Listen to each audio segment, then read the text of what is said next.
talked of 30,000 terrorists having swarmed out of Afghanistan, through the Sudan, through Chad, through Niger, through Mali, up to Algeria. I've never found a trace of one who's been on that route. Professor Jemmy Keenan has written 5 books about Africa and the war on terror. He argues that the threat of terrorism was initially greatly exaggerated, both by the US military and by African leaders. So you have these very dictatorial governments basically referring to any civil society movement that had any angst or complaint against the government. They were being branded as sort of terrorists. It's what I call terrorism rents. You're actually getting money off fabricating, creating terrorists. And of course your opposition gets dubbed as terrorists. It is being described as a new front in the war on terror. What has happened in the last year or two is that it's got out of control. It is now becoming serious. It's become a self-fulfilled prophecy. Worldwide attention is growing over the Islamist militant group BoKo Haram. What should we know about Al-Shabaab? Al-Qaeda in the Maghreb, which is this group, has a about safe haven and training grounds for Al-Qaeda, exactly what Afghanistan was in the 1990s. So now the global war on terror has come to Africa. And it's expanding from Nigeria to Kenya, from Algeria to Uganda. It's as if Washington has recreated its School of the Americas into a new School of Africa. One where, under the rubric of AFRICOM, American advisors train African security forces to fight Washington's war on terror. So is the new military aid helping stabilize Africa? Or is it dragging the continent into a war that's not its own? The African intervention, in Somalia especially, was predicated on the idea that America was going to avoid embarrassment by putting its own boots on the ground, so African boots could be put on the ground. Right. In other words, so African it lives. outsourced the war on terror to you? Yes, the absolutely. war on terror to you. Absolutely. And do you feel more secure now? Of course not. I mean, what are the implications of that? What are the implications? Well, what we are seeing in this country, in Kenya today, is a total backlash, blowback, really, against our presence in Somalia. It feels sometimes, and in a lot of places, like we're in a state of siege. Like a state of siege? Yes. Barcilelo isn't alone in these feelings. Even the Prime Minister, who first... Clearly today's Africa security agenda is not set in Nairobi or Lagos. It's set in Washington. That's why we need to get to the American capital and speak to an AFRICOM strategist.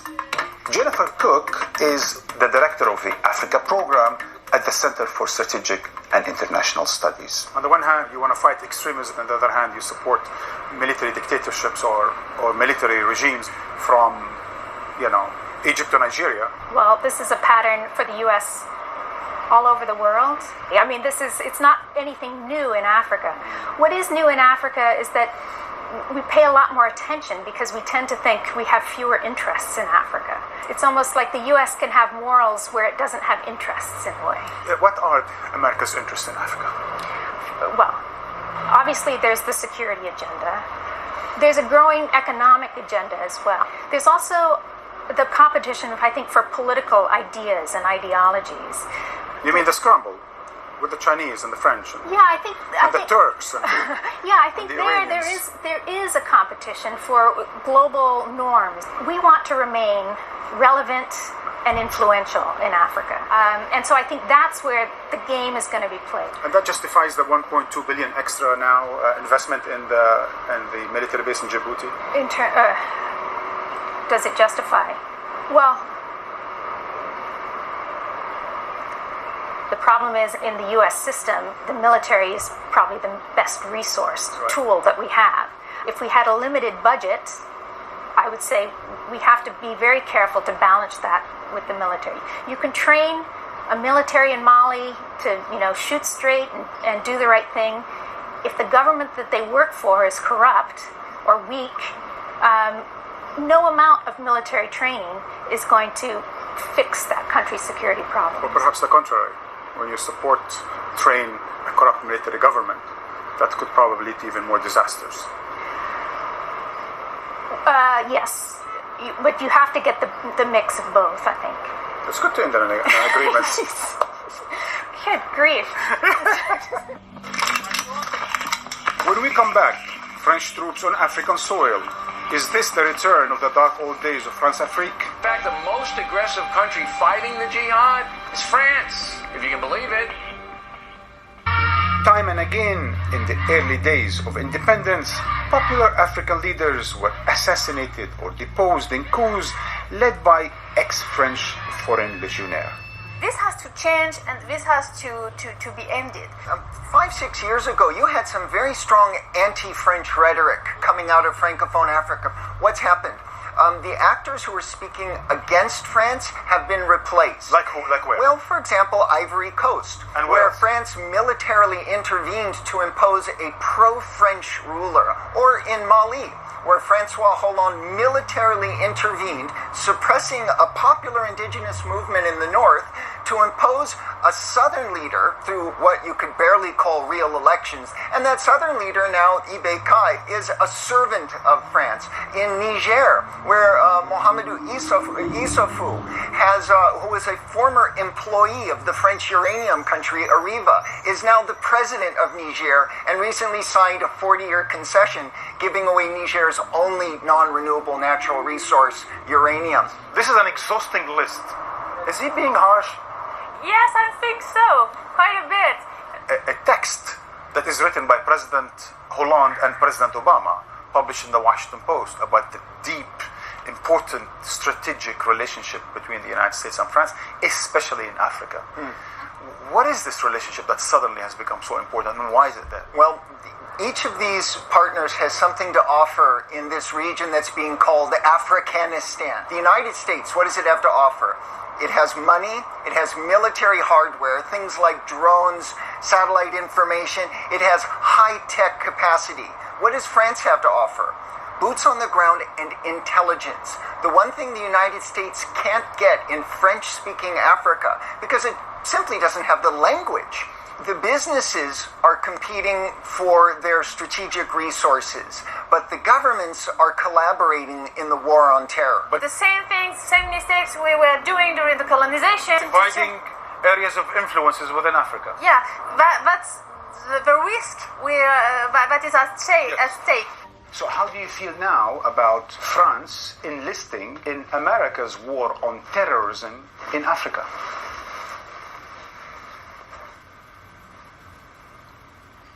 I don't like this relation and not even this formulation. I am afraid of the taste of the Americans for violence. We have no more any strategic interest in Africa. But now François Hollande wants to double the trade from $30 billion to $60 billion. How do you double the trade? François would like to double the trade of France with the whole world. But the problem is in Africa you have involved in 4 wars while you are talking about trade. I would have preferred not to have to go to Mali, not to have to Central Africa. But take Mali. They call for help. No one was ready. America was too busy with Iraq, where they should never have been, but they are. Anyway, we helped to destroy the killers. It was a 2-month operation. For the rest, it's their affair. But you're staying there in Mali. You're not leaving Mali. Even after the UN comes. I am as sad as you are that all these Muslims between themselves are not capable to find ways to speak and to reconstruct friendship. All the new murderous groups, the religiously motivated religious groups, have all of them come as a result of foreign intervention. Al-Qaeda in Afghanistan, ISIS in Iraq, Hezbollah in Lebanon, Hamas in Palestine, Shabab in Somalia, etc., etc. Every time there is a foreign military intervention, it creates radical, extremist, violent groups. Aren't you doing the same thing in Sahel today? I'm not sure you're right. You may be. It's factual. I don't permit you to take so quick conclusions. It's another conversation. Are you trying to bring... There is a terrorist zone in Central Africa. It will be, first of all, a worry for all of you. Muslim people are those who live there. The better you manage without calling for us is the best. Up to you to treat the problem. You will not draw me. You will not draw France backwards to colonialism.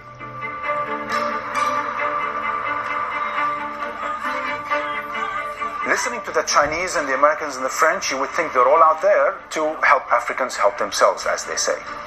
The French want to help Africans build democratic institutions. The Americans want to help Africans build security structures, and the Chinese want to help them build the economic infrastructure. But the big question is, are Africans benefiting from the new competition, or are they being squeezed by this new scramble? The Chinese, if I used American words, are living their dream. The Western countries are living their dreams.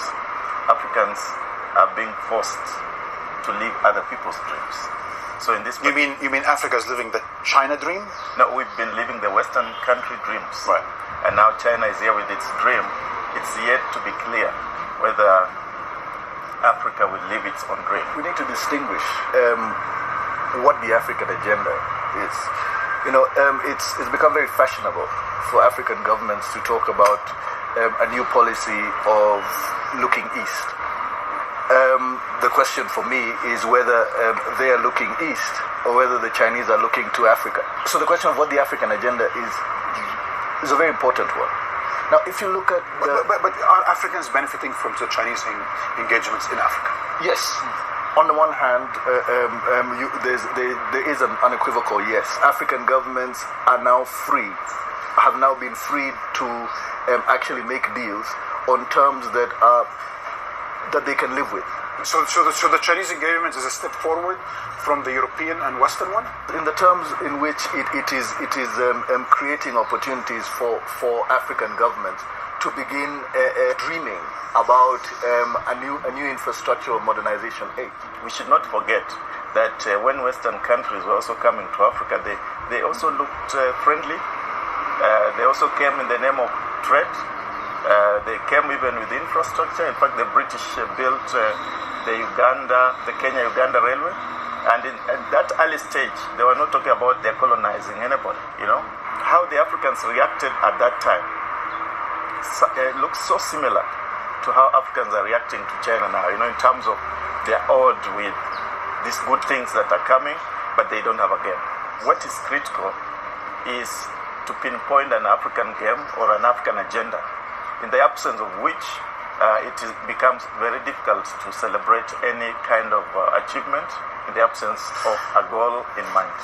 I'm constantly puzzled about the fact that there hasn't been an internal debate on this continent about what we want to do with the Chinese. The Chinese are constantly having these conferences and inviting African governments for these debates. But Africans ourselves, whether on a regional level, at an African Union level, we have not actually had this debate. These are questions that need to be asked. I'm skeptical. I'm skeptical that Africa has the leadership, that has the leverage, that has the unity and the coordination to do any of this. We have to understand that we're dealing with a continent that has been doubly, maybe even triply wounded, over the past 50 years. The sense of purpose that was driving the kind of immediate post-independence generation of nationalists, the whole independence dream for the continent, that's almost completely gone. I mean, you have the rhetoric, you have the rhetoric of it being bandied around, but the meaning has been totally excavated from the mission for different reasons. I mean, the kind of wars that were waged here, either proxy wars during the Cold War or else just civil wars